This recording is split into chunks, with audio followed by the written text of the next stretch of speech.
بسم اللہ الرحمن الرحیم. السلام علیکم. میں جمعہ گنجم کا اسلامک کٹیشن ہوں اور آج میں نے آپ لوگوں کے سامنے جو موضوع رکھا ہے اس کا عنوان ہے، جو ہمارا ٹاپک ہے آج کا ہمارا جو درس ہے اس کا عنوان ہے زکوٰۃ. دیکھیے، یہ اسلام جو ہے یہ ایک مکمل ضابطۂ حیات ہے. ضابطۂ حیات کا مطلب یہ ہے کہ یہ ہمیں زندگی گزارنے کے لیے مکمل طور پر اصول اور قوانین اور جو اس کے قواعد ہیں وہ ہمیں بتاتا ہے. کبھی قرآن سے اصول، کبھی احادیث سے اصول. تو اس کا مطلب یہ ہے کہ قرآن کے ان اصولوں پر عمل کر کے ہم نے آگے چلنا ہے، تب ہم ایک معاشرے کے کامیاب فرد بھی بنیں گے اور اسی کے ساتھ اللہ کے سامنے قیامت کے دن ہمارا سر جو ہے وہ بھی اللہ کے سامنے اللہ کے حکم کے مطابق جو ہے وہ اللہ کے سامنے ہوگا.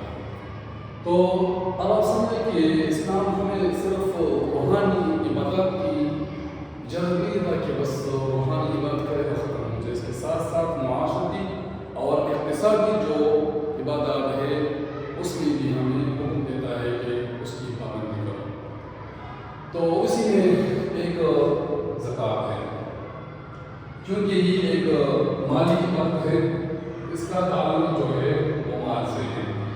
اس طرح کے نماز کا تعلق وہ انسان کے بدن سے ہوتا ہے، تو اس کے متضاد زکوٰۃ کا تعلق انسان کے مال سے ہوتا ہے.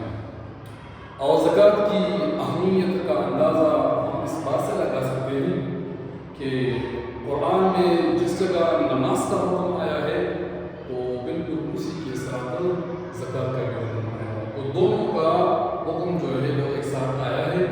تو اس لیے جس طرح نماز کی اہمیت زیادہ ہے تو بالکل اسی طرح زکوٰۃ کی بھی اہمیت زیادہ ہے.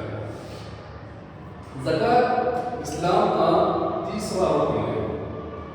پہلا کلمہ طیبہ ہے، اس کے بعد نماز ہے اور پھر زکوٰۃ ہے. کیونکہ حدیث کے اندر آتا ہے بنی الاسلام علی خمس. یہ اسلام کی بنیاد جو ہے یہ 5 چیزوں پر ہے. ان میں ایک کلمہ طیبہ ہے، پھر نماز ہے، پھر زکوٰۃ ہے، پھر روزہ ہے اور پھر حج ہے.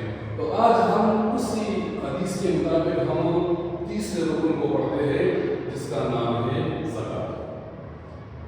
تو سب سے پہلے ہمیں سمجھنا ہوگا کہ زکوٰۃ کا جو ہے وہ معنی کیا ہے اور اس کی تعریف کیا ہے. یہ چیز جو ہے یہ بہت اہم ہے، کیونکہ جب ہم اس کے معنی کو سمجھے، ہم اس کے تعریف کو سمجھے تو پھر اس کو سمجھنا، اس پر عمل کرنا زندگی میں لانا کرنا ہمارے لیے آسان ہو جائے گا. تو یہاں پر 2 معنی ہیں. ایک معنی ہے پاکیزگی اور دوسرا معنی ہے بڑھوتری. یہ اس کا لفظی معنی ہے ازا کاف و تا. اس کا جو مطلب ہے، معنی ہے، اس کا لفظی معنی ہے. الفاظ کا معنی جو ہے وہ 2 قسم پر ہے، ایک ہے پاکیزگی اور دوسرا ہے بڑھوتری. سب سے پہلے پاکیزگی کے معنی کو سمجھیں. پاکیزگی کا مطلب ہے پاک ہونا یا پاک کرنا. تو اب یہاں پر اس کو سمجھنے کے لیے 2 چیزیں ہیں اس میں. ایک ہے پاک کرنا، چونکہ انسان کو اللہ تعالیٰ جب مال دیتا ہے تو وہ مال اس میں غریبوں کا، مسکینوں کا، فقیروں کا حصہ ہوتا ہے. تو اس حصے کو نکالنے سے آپ کا ایمان جو ہے وہ پاک ہوتا ہے. آپ کا مطلب تو پاک نہیں ہوگا جب آپ اس سے یہ ان لوگوں کا حصہ نہ نکالیں. تو یہ ایک معنی ہو گیا. دوسرا معنی یہ ہے کہ اس کا مطلب ہے پاک کرنا، یعنی جس انسان کو اللہ تعالیٰ نے مال دیا ہو تو خود طور پر انسان کے دل میں ایک مال کی حرص جو ہے، لالچ جو ہے وہ زیادہ ہوتی ہے. جتنا انسان کے پاس مال آتا ہے اتنا ان کی حرص اور لالچ زیادہ ہوتی ہے. تو جب یہ زکوٰۃ دے دیں تو اس کی جو محبوب چیز تھی یعنی مال، یہ زکوٰۃ کے ذریعے سے اس سے چلی گئی تو اس وجہ سے اس کا دل جو ہے وہ حرص اور لالچ سے پاک ہوگا. تو اس کا پاکیزگی کا معنی یہ ہوا. اب یہاں پر بڑھوتری میں بھی ہمارے پاس 2 معنی ہیں. وہ ضروری ہے۔ بڑھوتری کا ایک مطلب یہ ہے کہ جب آپ کسی کو زکوٰۃ دیتے ہیں تو ظاہری طور پر آپ کا مال جو ہے وہ کم ہوتا ہے۔ مثال کے طور پر ایک شخص نے 1,00,000 سے 250 زکوٰۃ دے دیا، یہ تو کم پڑ گیا، لیکن اللہ تعالیٰ اس کم مال میں اس کے وہ زیادہ مال والی ضرورتیں وہ پوری کرتا ہے، تو اس لیے اس کو بڑھوتری کا مطلب برکت ہوتا ہے۔ اور دوسری بات یہ ہے کہ بڑھوتری کا معنی کم ہونا ہی ہے، تو اس میں ایک فائدہ یہ ہوگا کہ اگر آپ کسی کو زکوٰۃ دیتے ہیں، 1,00,000 ہو، 2,00,000 ہو، 1,000 ہو، جو بھی ہو، اگر آپ کسی فقیر کو یا مسکین کو زکوٰۃ دے دیں، اب وہ مسکین جو ہے انہوں نے سوچا کہ میں نے اس کو لگانا نہیں ہے بلکہ اس پر تجارت کرنا ہے، اس پیسوں کو وہ لے کر کسی اور جگہ پر وہ انویسٹ کرے گا، اس سے جو ہے وہ فائدہ حاصل کرے گا، پھر اور پیسوں کو انویسٹ کرے گا، تو آپ نے جتنی زکوٰۃ دی تھی 1,00,000 1,000 وہ جو ہے وہ بڑھتا جاتا ہے، آخر کار وہ بہت بڑی رقم بن جاتی ہے۔ تو یہ اس کا معنی بڑھوتری ہے، سمجھے؟ اب اس کا تعریف ہے، شریعت کی مقرر کردہ مقدار کے مطابق مخصوص مال کا مخصوص حصہ مستحق افراد کو دینا۔ شریعت کے مقرر کردہ مقدار کے مطابق مخصوص مال کا مخصوص حصہ مستحق افراد کو دینا، اس کو کہتے ہیں زکوٰۃ۔ اب اس تعریف کو سمجھیں۔ شریعت کیا ہوتا ہے؟ شریعت جو ہے یہ قرآن و حدیث، یعنی اللہ تعالیٰ کا اور محمد صلی اللہ علیہ وسلم کا جو رسول ہے، جو قوانین ہے، اس کو شریعت کہتے ہیں۔ اب زکوٰۃ کا معنی تو ہم نے پاکیزگی بڑھوتری کہا، لیکن اللہ اور اللہ کے رسول کے احکام اور رسول کے مطابق اس کا معنی یہ ہے کہ مقرر کردہ مقدار کے مطابق کہ شریعت نے آپ کا مال میں ایک حصہ مقرر کیا ہے۔ اس طرح نہیں ہے کہ سارا مال لے کر وہ کسی مسکین اور فقیر کو دے، اس طرح نہیں ہے، مخصوص مال۔ اب اس میں مخصوص مال وہ ہے جس کا حکم آپ کو ہوا ہو کہ اس مال سے آپ نے زکوٰۃ دینا ہے، اس کو مخصوص کہتے ہیں۔ وہ سامان نہیں ہے کہ بچہ آپ جس مال سے آپ زکوٰۃ دے رہے ہیں مخصوص مال ہے، اس سے مال کا مخصوص حصہ۔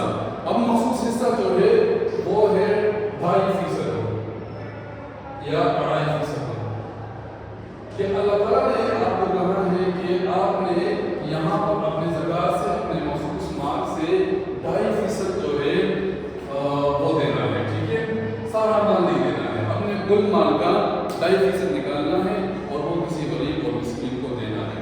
تو 2.5% جو آپ حساب لگائے تو 40 کا حصہ آتا ہے، تو اپنے مال کا 40 کا حصہ، اس کا مطلب یہ ہوا کہ 39 حصے آپ کے ہو گئے اور 40 کا حصہ جو ہے وہ زکوٰۃ ہو گیا۔ تو ہر مال کا 40 کا حصہ تقریباً 2.5% بنتا ہے، 100 میں سے جو ہے وہ 2.5% آپ نے زکوٰۃ دینا ہے۔ یہ ہو گیا مستحق افراد کو دینا ہے۔ اب مستحق افراد سے کون مراد ہے، کون سے لوگ مراد ہیں، کس طرح کے لوگ مراد ہیں؟ ہر ایک شخص مراد نہیں ہے کہ آپ نے ہر کسی کو زکوٰۃ دینا ہے، اس کے اپنے اپنے مصارف ہیں۔ یہ مصارف ہوا کرتے ہیں، جن لوگوں کو ہم زکوٰۃ دیتے ہیں ان کو مصارف کہتے ہیں۔ اس کی تفصیل جو ہے انشاءاللہ وہ وہاں سے تفصیل آئے گی، وہاں پر میں اس کو تفصیل سے پڑھیں گے۔ اچھا اب آئیے بڑھتے ہیں، قرآن مجید میں 32 مقامات پر زکوٰۃ کا ذکر ہے، تو 32 مقامات پر زکوٰۃ کا ذکر ہونا اس بات کی وضاحت ہے کہ یہ زکوٰۃ اللہ تعالیٰ نے اپنے بندوں پر مقرر کیا ہے، فرض کیا ہے، واجب کیا ہے، اور اس کو ادا کر دیا جائے، ٹھیک ہے؟ اب ہر چیز کے لیے شرائط ہوتے ہیں، تو اس طرح زکوٰۃ کے لیے بھی کچھ شرائط ہوتے ہیں کہ کس نے زکوٰۃ دینا ہے۔ ایک ہے جو زکوٰۃ دے رہا ہو اس کے شرائط ہوتے ہیں، اور ایک مال کے شرائط ہوتے ہیں۔ وہ مال کے شرائط جو ہے بعد میں پڑھیں گے، لیکن جو زکوٰۃ دے رہا ہو اس کے شرائط ہوتے ہیں۔ اس کو آپ مثال کے ذریعے سے سمجھیں کہ کوئی بچہ اسکول آتا ہے، اسکول والے نے کہا کہ یونیفارم پہننا ہے اور شوز پہننا ہے، اور مثال کے طور پر آپ نے یہ سویٹر پہننا ہے، تو اس اسکول کی شرائط ہوتے ہیں۔ آپ کے اسکول کے انٹر ہونے کے لیے شرط ہے، اس کے بعد آپ اسکول میں انٹر ہوں گے۔ تو اس طرح زکوٰۃ دینے کی بھی کچھ شرائط ہوتے ہیں۔ شرائط یہ ہے کہ سب سے پہلے شرط ہونا ہے مسلمان، چاہے مرد ہو چاہے عورت ہو، تو وہ زکوٰۃ کا اس زکات دے گا. ہر کوئی یعنی جو اسلام کے علاوہ ہو، کافر ہو، جو بھی ہو، اس کا اپنا دین ہوتا ہے، اپنے شریعت قانون ہوتے ہیں، لیکن اسلام نے ہمیں سب سے پہلے یہ شرط دیا ہے کہ جو شخص زکات دے رہا ہو اس کا مسلمان ہونا ضروری ہے. اس نمبر ہے آزاد. یہ آزاد کی شرط اس لیے لگائی کیونکہ جو مسلمان غلام ہوتا ہے تو اس کو اپنے اوپر جو ہے وہ بھی فوقیت نہیں ہے، اس کا اپنے اوپر اپنے آپ کا مالک نہیں ہے، تو اس طرح مال کا مالک نہیں بن سکتا. تو غلام جو ہے مال کا مالک نہیں بن سکتا، تو اس لیے غلام زکات نہیں دے سکتا. اس کے بعد ہے عاقل اور بالغ. عاقل اور بالغ جو ہے یہ دونوں بہت ہی اہم شرائط ہوتے ہیں. ہمارے لوگ اکثر اس میں جو ہے وہ غلطی کرتے ہیں. عاقل اس کا عقل جو ہے وہ پورا ہو، مجنون نہ ہو، دیوانہ نہ ہو، یا اس کا عقل کم نہ ہو، تو اس کو ہم عاقل کہتے ہیں. اور بالغ بچہ ہوتا ہے. مثال کے طور پر جو بچہ ہو 14 سال یا 13 سال کا، وہ کہ اس کے پاس لاکھوں روپے ہو، کروڑوں روپے ہو، لیکن اس کو زکات فرض نہیں ہے، اس کو زکات واجب نہیں ہوگا. تو ان عاقل اور بالغ اور مسلمان آزاد کی طرف جو ہے یہ عاقل اور بالغ جو ہوتا ہے، اس کے علاوہ جو نابالغ ہو یا اس میں عقل نہ ہو، مجنون ہو، تو اس کی طرف شریعت کے احکام متوجہ نہیں ہوتے. تو اس لیے جو نابالغ ہو یا مجنون دیوانہ ہو اس پر زکات لاگو نہیں ہوگا، اس پر شریعت کے احکامات لاگو نہیں ہوں گے. ٹھیک ہے. اب یہاں پر ہے نصاب ہے. آگے شرائط ہم نے پڑھ لیا. اب آگے جو ہمارا ٹاپک ہے وہ ہے نصاب. تو نصاب میں ہمارے پاس تین چیزیں جو ہے وہ نصاب ہوتی ہے. ٹھیک ہے. تو ایک ہوتا ہے سونا، وہ 16.5 تولے ہے. پھر چاندی ہے، چاندی 52 تولے ہے. اور پھر اس کے برابر جو رقم موجود ہو، نقد موجود ہو، اس سے بھی زکات دے سکتے ہیں. تو اس چاندی کے حساب کے برابر آپ کے پاس نقد ہو، اس کا حساب برابر کا چاندی کے ساتھ کا، اور 40 کا حصہ نکال دے وہ یہ زکات ہوگا. اچھا جی، اب آگے پڑھیں گے کن چیزوں پر زکات واجب کرتا ہے. مثال کے طور پر ہمارے پاس گھر میں مختلف چیزیں ہیں، تو کن کن چیزوں پر زکات ہوگا تو اب اس کی باری ہے. تو سب سے پہلے ہم نے نصاب میں پڑھا کہ سونا ہے، چاندی ہے، یہ دونوں کو ہم نے پڑھ لیا. پھر اس کے بعد ہے مال تجارت. جو بندہ تجارت کر رہا ہو اور اس کے پاس تجارت کا جو بھی سامان ہو، جو بھی چیزیں ہوں، ان چیزوں پر جو ہے وہ زکات جو ہے وہ واجب ہے اور ضروری ہے. ٹھیک ہے. پھر مویشی ہے. مویشی کا مطلب یہ ہے کہ انسان کے پاس فارم ہو اور اس کی جو ملکیت میں ہو، چاہے وہ گائے ہو، بکری ہو، اونٹ ہو، اس کا جو ہے اپنے حساب کے برابر اور برابر جو ہے وہ زکات ہوگا. اور اس کے بعد ہے زرعی پیداوار. زرعی پیداوار ہم جو فصلوں سے جو حاصل کرتے ہیں، جو فصل ہم حاصل کرتے ہیں، چاہے وہ گندم ہو، چاہے وہ مکئی ہو، چاہے وہ جو ہو، جو بھی ہو، زمین سے ہم حاصل کرتے ہیں، تو اس سے بھی زکات دینا ضروری ہے. لیکن یہاں پر اس کی زکات کو عشر کہتے ہیں. اور عشر کا مطلب ہے 10واں حصہ. پھر اس کی تفصیل یہ ہے کہ وہ زمین جو جس کو ہم بارش سے سیراب کرتے ہیں تو اس سے تو عشر دیتے ہیں، کیونکہ اس کو پانی وغیرہ کا خرچہ نہیں آتا. لیکن جو زمین ہم ٹیوب ویل کے ذریعے سے سیراب کرتے ہیں، اس پہ بجلی لگتی ہے، اس پر آبیانہ آتا ہے، تو اس پہ نصف عشر ہوگا. یعنی عشر کا جو ہے وہ آدھا حصہ ہوگا. تو یہاں پر جو ہے وہ 20واں حصہ کر آئے گا. تو اس طرح سے ہم 20واں حصہ کریں گے. اب یہاں پر ایک اور شرط جو ہے ہم سے رہ گئی ہے، وہ ہے پورا ایک سال گزر جائے. یعنی آپ کے پاس نقد پیسے ہیں. مثال کے طور پر ابھی مہینہ ہے، اپریل کا مہینہ ہے، اور آپ کے پاس 10 لاکھ روپے ہیں. تو اس 10 لاکھ روپے زکات تب دیں گے کہ اس کو پورا ایک سال گزر جائے. یعنی ہم اس میں اگلا سال جو آ جائے، اب یہ یہاں پر اپریل ہے 2024، پھر جب اپریل 2027 آ جائے تو پھر آپ پر زکات واجب ہوگا. اگر اس کے درمیان ایمان کم ہو جائے تو پھر اس کم کا زکات دیں گے، اور اگر اس کے درمیان 10 لاکھ سے 12 لاکھ ہو جائے تو پھر 12 زکات دیں گے. اور اگر اس سال کے دوران یہ 10 لاکھ سے 8 لاکھ پر آ جائے تو پھر اس 8 لاکھ کا زکات دینا ہوگا. اچھا، سب سے جو ہے وہ آخر میں ہے مصارف زکات. مصارف زکات کا مطلب یہ ہے وہ لوگ جن کو ہم زکات دیتے ہیں، جن کو زکات کا رقم دیا جاتا ہے. تو یہ سورۃ توبہ کی آیت نمبر 60 میں اس کا حکم آیا ہے. تو 8 مصارف قرآن میں اللہ تعالیٰ نے بیان کیا ہے کہ ان 8 مصارف میں سے جس کو بھی آپ زکوٰۃ دینے کو دے سکتے ہیں. تو اس کے سب سے پہلے ہے فقراء. فقراء ان لوگ کہتے ہیں جس کے پاس کوئی مال نہ ہو, روٹی ضروریات کے پیسے نہ ہوں, تو اس کو ہم ظاہری بات ہے جس کے پاس پیسے نہ ہو تو اس کو زکوٰۃ دینا ضروری ہے. اس کے بعد ہے مساکین. مساکین وہ لوگ ہوتے ہیں کہ جس کے پاس ضرورت کے سامان ہو لیکن وہ اس کے لیے کافی نہ ہو, اس کی ضروریات اس سے پوری نہیں ہو سکتے ہوں, تو اس کو بھی زکوٰۃ دے سکتے ہیں. پھر اس کے بعد ہے تالیف قلب. تالیف قلب وہ لوگ ہوتے ہیں جس کو ہم وسلم کے زمانے میں وہ لوگ جس کا مقصد جو ہوتا ہے وہ اسلام کی طرف راغب ہو جائے, یا وہ نوعمر مسلم ہو جو ابھی مسلمان ہوئے ہو, ایسا نہ ہو کہ وہ اسلام سے گر جائے, تو اس کو بھی زکوٰۃ دے سکتے ہیں. لیکن وہ اس زمانے میں تک, اس زمانے میں یہ لوگ کو کم ملتے ہیں. پھر ہے عاملین. یہ عاملین وہ لوگ ہوتے ہیں جس جو حکومت کے کارندے ہوتے ہیں. حکومت کے کارندے یعنی حکومت نے اشخاص کو مقرر کیا ہو, وہ جا کر لوگوں سے زکوٰۃ وصول کرتے ہیں, پھر اس کو خزانے میں جمع کرتے ہیں, پھر اس خزانے سے پرسنٹیج کے حساب سے وہ غریبوں کو, مسکینوں کو, یتیموں کو دیتے ہیں. تو یہ حکومت طرف سے ہوتا ہے, یہ خود سے نہیں کر سکتے. وہ حکومت سے عامل مقرر ہوتا ہے, وہ آ کر آپ سے زکوٰۃ وصول کرے گا, پھر وہ خزانے میں جمع کرے گا, پھر وہاں سے غریبوں کو دیا جائے گا. تو یہ عاملین ہے. غلام کی آزادی, یہ دے سکتے ہیں. مطلب ایک شخص ہے اور وہ کسی کے یہاں غلام ہے اور اس کے پاس پیسے نہیں ہے, تو آپ اس کی آزادی کے لیے اس کے مالک کو پیسے دے دیں اور اس کو آزاد کر لیں, تو آزاد ہو جائے گا. یہ آسان ہے. قرضدار, ایک شخص ہو جس کے پاس جس پر بہت سارا قرض ہو اور قرض میں ڈوبا ہوا ہو, تو اس کا قرض اتارنے کے لیے بھی آپ اس کو زکوٰۃ دے سکتے ہیں تاکہ وہ اپنا قرض جو ہے وہ پورا کر لے. پھر فی سبیل اللہ.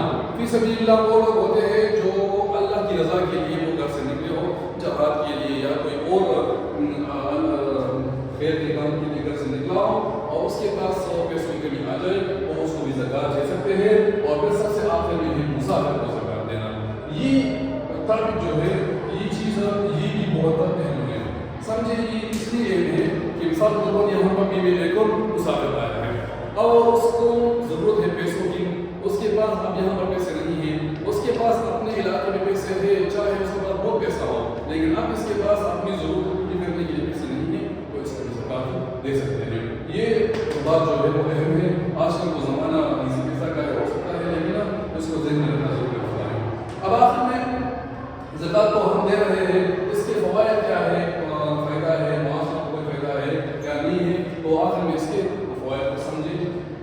سب سے پہلے ہے غربت میں کمی. یہ تو ظاہر بات ہے جب زکوٰۃ جو لوگ 100% زکوٰۃ دیتے ہیں نا, اگر معاشرے میں لوگ 100% زکوٰۃ دینا شروع کر لیں تو یقیناً وہ معاشرے سے غربت جو ہے وہ کم ہو جائے گا, ختم ہو جائے گا, اور لوگوں کو دوسروں کے سامنے ہاتھ پھیلانے نہیں پڑتے. لیکن اس کی شرط یہ ہے کہ ہم نے 100% زکوٰۃ دینا ہے, اس پر جتنا زکوٰۃ آتا ہے اتنا ہی ادا کر رہے ہیں. دوسری بات ہے دولت معاشرے کی بھائی چارہ. معاشرے کی جگہ معاشرے میں جو ہے وہ بھائی چارہ آتا ہے, ایک دوسرے کے ساتھ جو ہے وہ ہمدردی ہوتی ہے, بھائی چارہ ہوتا ہے, اور ایک دوسرے کے ساتھ وہ بھائی جو سا رشتہ جو ہے قائم ہوتا ہے, ایک دوسرے کا خیال کرتے ہیں. تو یہ بھی اس کا فائدہ ہے. دولت گردش کرنا. دولت گردش کرنے کا یہ ہے کہ آپ کو اللہ نے جو دولت دیا ہے وہ گردش کرے, وہ ایک جگہ سے دوسری جگہ سے تیسری جگہ پر جائے, تاکہ آپ کا یہ دولت جو ہے ایک جگہ پر نہ رہے بلکہ وہ مختلف جگہوں پر استعمال ہو جائے. اور پھر آخر میں ہے سرگرمی. سرگرمی کا مطلب یہ ہے کہ جب آپ زکوٰۃ دیتے ہو تو سب سے پہلے اپنے رشتہ داروں کو دینا ہے. مثال کے طور پر ایک شخص ہے, اس پر زکوٰۃ فرض ہے, تو وہ زکوٰۃ جو ہے وہ سب سے پہلے وہ سوچے گا کہ بھائی میرا بھائی تو غریب نہیں ہے, اب پہلے اپنے بھائی کو دے گا, پھر بہن, پھر اس طرح کے ماموزات ہوتا ہے, چچا ہوتا ہے, چچا ہوتا ہے, پھوپھی, خالہ. یہ اس چیزوں کو پہلے دیکھنا ہے کہ میری رشتوں کے اندر کوئی تو غریب نہیں ہے. اس سے دو فائدے ہوں گے. ایک